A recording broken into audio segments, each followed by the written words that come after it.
आमच्या क्षेत्रापासून सावध राहा.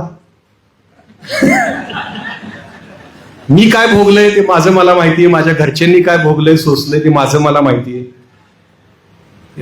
सावंत सरांना पण धमक्या देतात. ते म्हणाले जसं मी रेकॉर्डच करत नाही फोन, काय द्यायच्या ते धमक्या द्या, कारण मी रेकॉर्ड केलं की तर माझ्या शिव्या पण ऐकाव्या लागतील लोकांना, त्या मी बिंदास देऊ शकतो. आणि खूप माझ्या करिअरवर पण घाव घालायचा प्रयत्न केलाय, खूप काही नुकसान केलंय माझं पण.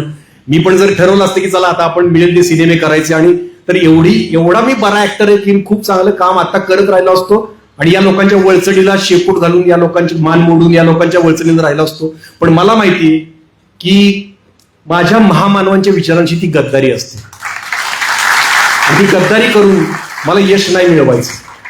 तिकडे आमचे किती म्हणजे अवॉर्ड फंक्शन मध्ये झगमगीत असे लाईट्स असतात, पण तुम्ही जे अवॉर्ड फंक्शन टीव्हीवर बघता ना, की अवॉर्ड घ्यायला एक नट येतो, त्याला पण मॅनेज करून अवॉर्ड दिलेलं असतं, आणि ज्या टाळ्या ऐकू येतात त्या खोट्या असतात. त्या खऱ्या टाळ्या माझ्यासाठी येत आहेत.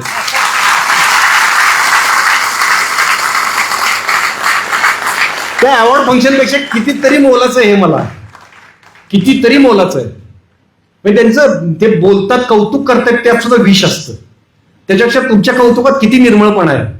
एवढा मोठा माणूस इतिहास सांगतो की माझं नाव घेऊन माझ्याविषयी जेव्हा बोलतो की आमचा किरण आशेचा किरण आहे, छान वाटतं ना की हे खरं कौतुक आहे. मला कुठल्याही अवॉर्ड पेक्षा मोठं आहे. तिकडून जे काय माझ्याकडून मिस झालं असेल त्याची भरपाई 1000 पटीने इकडून मला मिळते.